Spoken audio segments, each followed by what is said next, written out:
विश्व हिंदू रक्षा परिषद के अध्यक्ष गोपाल राय जी हमारे साथ मौजूद हैं, जिनको लगातार फोन पर जान से मारने की धमकी दी जा रही है। गोपाल जी, आपको किस तरह की धमकी मिल रही है और किस विषय पर धमकी मिल रही है? देखिए, हमने जब सूचना मुझे प्राप्त हुई कि ये बलरामपुर में ऐसी ऐसी घटना हो रही है, हमारी बहनों का, माताओं का और हमारे भाइयों का धर्मांतरण शांगुर पीर जैसा व्यक्ति करा रहा है, तो हमें विश्वास नहीं हुआ कि हजारों की संख्या में वो कैसे करा सकता है। तो जब मुझे 23 को पता चला तो 24 तारीख को मैं सुबह यहाँ से 20 कार्यकर्ता ऐसे थे कि एक एक गाड़ी लेकर के 5-5 लोग हम लोग संख्या में पहुंचे। वहाँ पहुंचते ही इंस्पेक्टर उतरौला, 10-12 पुलिसकर्मी, उसके 5-6 कुत्ते बड़े बड़े सब छोड़ दिए गए। तो हम लोगों का उद्देश्य मेन ये था कि आखिर प्रकरण क्या है, क्या उसकी कोठी इतनी बड़ी है नहीं है, और एक आदमी भीख मांगने वाला ऐसा कर सकता है। तो सारी चीज़ वहाँ पर मीडिया के लोग भी थे, तो सारी जानकारी के बाद फिर हमने सोचा पता लगा ले आखिर स्थिति क्या है। तो जो हमें क्षण की खबरें आई कि ये हजारों लोगों का अब तक ये धर्मांतरण करा चुका है, और ये ज़्यादातर कैसे पीड़ित लोगों को करता है। 156(3) जो धारा होती है हमारे अदालत की, उसमें डायरेक्ट आदेश करा देता है मुकदमे का। मुकदमे में जब आदमी वांछित हो जाता है तो लोग कहते हैं मुकदमा जानते हो, आज तक कभी झेला है? तो लोग कहते नहीं। तो उसमें पता चलता है कई साल मुकदमे चलेंगे, जेल भी जाना पड़ सकता है। तो वो पैसे से भी रसूख वाला आदमी था, स्थानीय पुलिस भी उसकी सुनती थी, मतलब एक कुल मिलाकर के बहुत मजबूत आदमी था। तो ऐसी स्थिति में हम अपनी पूरी प्रोफाइल तैयार किए और 16 करोड़ का जो आतंकी फंडिंग के नाम पे 16 करोड़ रखा था, जो आतंकी फंडिंग कैंप बनाने के लिए पूना में मुझे जो जानकारी प्राप्त हुई, वो कागज हमने कलेक्ट किया। और 90 करोड़ रुपया जो खाते में पैसा आया था, इसके जितने भी सदस्य हैं उन लोगों के खाते में आया था, ये सारी जानकारी करके मैं पीड़ितों का पूरा FIR निकाल करके मैं माननीय मुख्यमंत्री को, प्रधानमंत्री को, गृह मंत्री को, सबको स्पीड पोस्ट द्वारा दिया। ATG कानून व्यवस्था अमिताभ यश जी को व्यक्तिगत मिलकर दिया, और उन्होंने 20 घंटे के भीतर ये तैयारी भी की। अब जैसे ही हम 3 जुलाई को मैं घर वापसी कराया दर्जनों लोगों का, और काफ़ी लोग और आने को तैयार थे, उसके बीच धमकियां मिलने लगी। धमकियां हमारे पास, देखिए अभी कल की धमकी है, ये उतरौला क्षेत्र का ही है, ये हरजीत नाम का आदमी जिसको मुस्लिम बनाया गया था, और ये इसको जान से मारने की धमकी कि तुम टीवी पे जा करके लखनऊ में कर लो, नहीं तुमको तुम्हारे राष्ट्रीय अध्यक्ष जो विश्व हिंदू रक्षा परिषद के हैं उनकी भी हत्या कर दी जाएगी। ये बाकायदे स्पीड पोस्ट रात में किया है, और इसकी कॉपी हमको व्हाट्सएप किया है, जो मैं आपको दिखा पा रहा हूँ। इसके पहले हमारे पास एक स्पीड पोस्ट से धमकी आई, ये मैंने थाना अध्यक्ष गोमती नगर के नाम से मैंने दिया भी है, ये रिसीविंग है, ये जिसमें अभी तक FIR नहीं हुई, 4 दिन हो गया है, आज 5वां दिन है।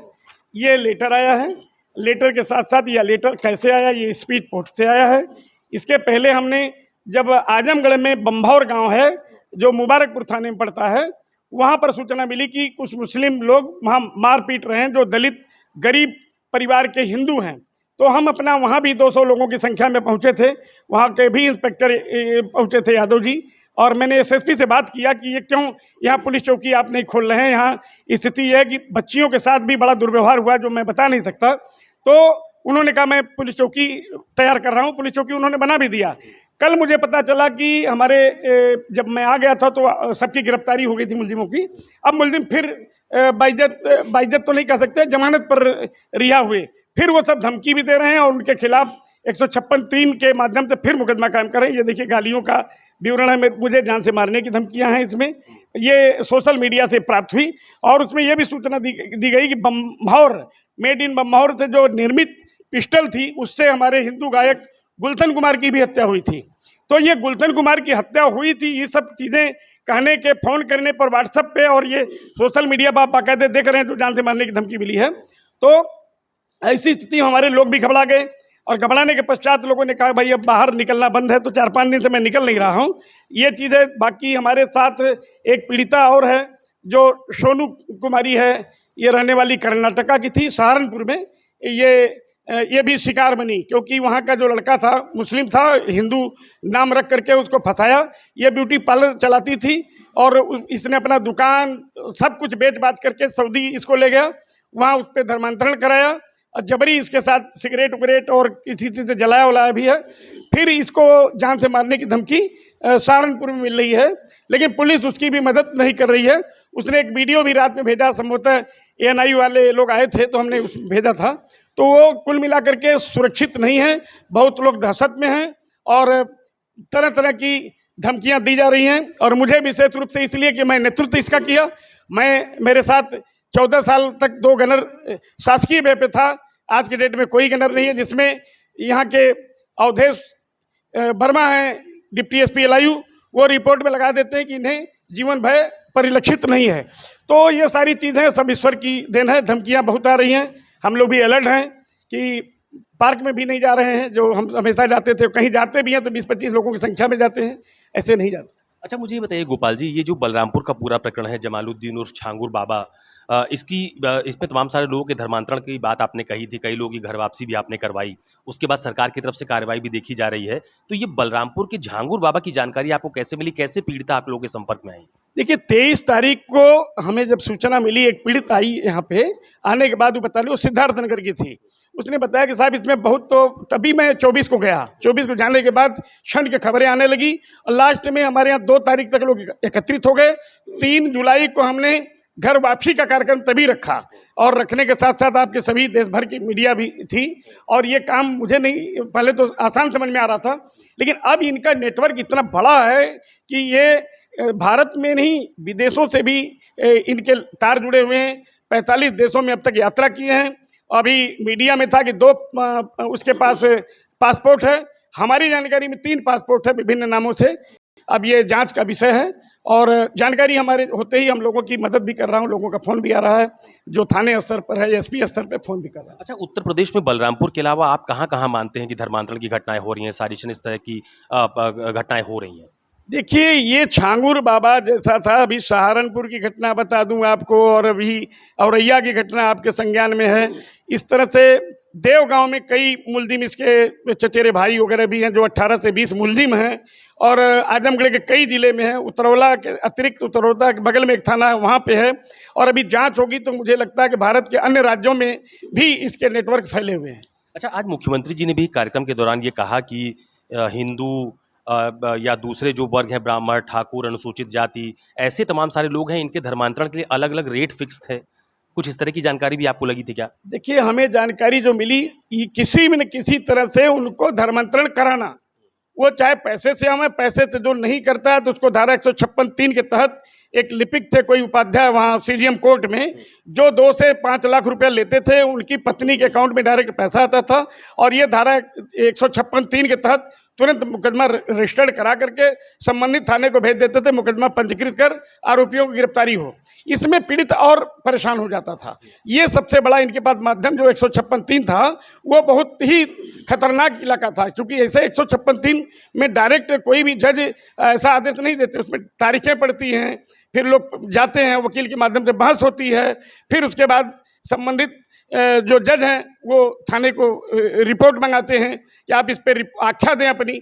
जब आख्या आती है तब जा करके वो ये करते हैं, लेकिन इतना सरलता से वो कर लेता था, क्योंकि अधिकारी वहाँ पर जो स्थानीय स्तर पे हैं, बहुत से ऐसे सूचना भी मिली है जो एक होता है मौखिक आदेश, तो वहाँ DM SSP से तो मिलता ही रहता था, लेकिन कभी कभी गनर भी वो प्राप्त कर लेता था, जो कि बिल्कुल कहीं से भी उसको मिलने लायक नहीं था, लेकिन वो कहीं लिखा पढ़ी में नहीं होता था। जैसे मान लीजिए कि SSP ने RI से कह दिया कि इनको 1 गनर दे दो 2 दिन के लिए, तो वो ये नहीं कहेगा साहब आप लिख कर दीजिए। अच्छा, मुझे ये बताइए कि जितनी महिलाओं का आपने घर वापसी करवाई थी उस वक्त, उसमें कुल संख्या कितनी थी घर वापसी करने वाली महिलाओं की? हमारे पास महिला पुरुष मिला के 15 थे। पुरुषों का भी धर्मांतरण कराया गया? पुरुष भी थे, पुरुष 1 2 3 पुरुष थे, सब मिला के 15। तो इसमें कितने लोगों को अब दोबारा धमकी मिलनी शुरू हुई है? धमकी इसमें 6 लोगों को तो अभी मेरे पास जो शिकायत आई है, 6 लोग, जैसे उतरौला में तो मारा पीटा भी गया है, वो आदमी भेजा, और उसमें मेरा भी, इसमें जो स्पीड पोस्ट से उसने दिया कल, इसमें मेरा भी नाम इसमें डाला कि तुम जो विश्व हिंदू रक्षा परिषद के राष्ट्रीय अध्यक्ष हैं, इनको भी जान से मरवा देंगे, तुम देखते रहना। इसको मारा पीटा भी है, थाने से इसको मदद मिल भी नहीं रही है, और ये पूरा विवरण इसमें डाला है। और सबसे बड़ी चीज़, एक रिपोर्ट बढ़िया हुआ आपने पूछ लिया, बैंक खाता इसका, जो ये आरोपी है दूसरा वाला, इसके पत्नी के नाम पर वो बैंक खाते में कितना पैसा इसने डाला, जमालुद्दीन उर्फ बाबा, इसका नाम है कमालुद्दीन, ये गंडास बुजुर्ग का रहने वाला है। इस पे अगर आपके माध्यम से देश को दिखा सकते हैं, तो इसमें भी मैं चाहूँगा कि जो जांच अधिकारी हैं, ये नन्हे निवासी ग्राम चिड़ुआ, संगैया थाना, गंडास बुजुर्ग, बलरामपुर। तो ये मुझे सूत्रों से प्राप्त जानकारी से 25 लाख एक बार में आया है। अब कितना आया है ये जांच का विषय है। अच्छा, ये आप जो कह रहे हैं कि आपको भी लगातार धमकी दी जा रही है, तो सुरक्षा को लेकर किसी अधिकारी से या सरकार के स्तर पर कोई बातचीत हुई है? देखिए, मैं अपना ईमेल और स्पीच पोस्ट द्वारा सबको दे दिया हूं, कोई बचा नहीं है। भारत के राष्ट्रपति को दिया है, प्रधानमंत्री को दिया अपनी सुरक्षा के संबंध में। और सबसे बड़ी विषय यह है कि हमारा जो 18 साल से दो गनर चल रहे थे, ये यहाँ के सीओ LIU जो अवधेश चौधरी की क्या भूमिका थी, क्यों हटाया गया, क्योंकि इनकी भूमिका बहुत प्रमुख होती है, वो इनसे रिपोर्ट मांगी जाती है। तो उसमें इन्होंने लिख दिया कि इनको जीवन भय परिलक्षित नहीं है, इसलिए सुरक्षा नहीं दिए जाने का निर्णय लिया गया है। तो ये एक प्रकार का बहुत विशेष भूमिका इनकी रही, इसकी भी जांच होनी चाहिए। इसका कारण भी मैं बताऊं, जो मुझे समझ में आता है कि प्रधानमंत्री को किसी समय इन्होंने गाली दिया था फेसबुक पर, उसके रिकॉर्ड भी मेरे पास है, वो मैं किसी अधिकारी को दिया था। अब वो अधिकारी जांच उच किए होंगे, डांटे उठे होंगे, तो उस हिसाब से हमारे सुरक्षा। तो ये धमकी मिलने के बाद सरकार पे किसी से बात हुई है क्या? इसके लिए मैं व्यक्तिगत रूप से DG कानून व्यवस्था से भी कहा था अपनी सुरक्षा के संबंध में, और ईमेल द्वारा मुख्यमंत्री, प्रमुख सचिव गृह और प्रधानमंत्री को भी मैं भेजा हूं, स्पीच पोस्ट से भेजा हूं। और मिलने का तो अभी समय ही नहीं मिल पा रहा है। हम तो प्रधानमंत्री जी से मिलना चाहते हैं, लेकिन अभी प्रधानमंत्री, मुख्यमंत्री, गृह मंत्री, अब समय मिल जाएगा तो फिर ये जानकारी। एक अंतिम सवाल और पूछ रहा हूँ आपसे, ये जो धर्मांतरण का मुद्दा आपने उठाया, जिसमें कई लोगों की घर वापसी भी कराई, इसमें लोगों को किस तरह सचेत रहने की जरूरत है? आप क्या कहना चाहेंगे ऐसे लोगों से? ये देखिए, पहले तो सरकार इतनी टाइट हो जाएगी, पहले तो गिरफ्तारी करे, और जो पीड़ित कर्ताओं को धमका रहे हैं ऐसे लोगों को सीधे रासुका लगा के राष्ट्रीय सुरक्षा अधिनियम एक्ट के अंतर्गत जेल में डालें, जिससे पीड़ित आदमी अपनी बात को फिर कह सके और सरकार को बता सके, मीडिया को बता सके। क्योंकि अब अभी दहशत में लोग हैं, जब हमारे जैसे लोग दहशत में हैं तो उसकी तो बात ही छोड़ी। बहुत धन्यवाद हमसे बात करने के लिए। ये विश्व हिंदू रक्षा परिषद के राष्ट्रीय अध्यक्ष गोपाल राय हैं, जिनका साफ तौर पर यह कहना है कि उत्तर प्रदेश के बलरामपुर के साथ साथ कई और जनपदों में भी धर्मांतरण की घटनाओं की जानकारी उनके पास आई है। लेकिन सबसे महत्वपूर्ण बात यह है कि इस घटना के बाद, यानी कि जमालुद्दीन उर्फ छांगुर बाबा की गिरफ्तारी के बाद, लगातार न सिर्फ गोपाल राय बल्कि तमाम सारे पीड़िताओं को भी धमकी दी जा रही है। कैमरा पर्सन मिंटू सिंह के साथ अशोक तिवारी, लखनऊ, न्यूज़ 24।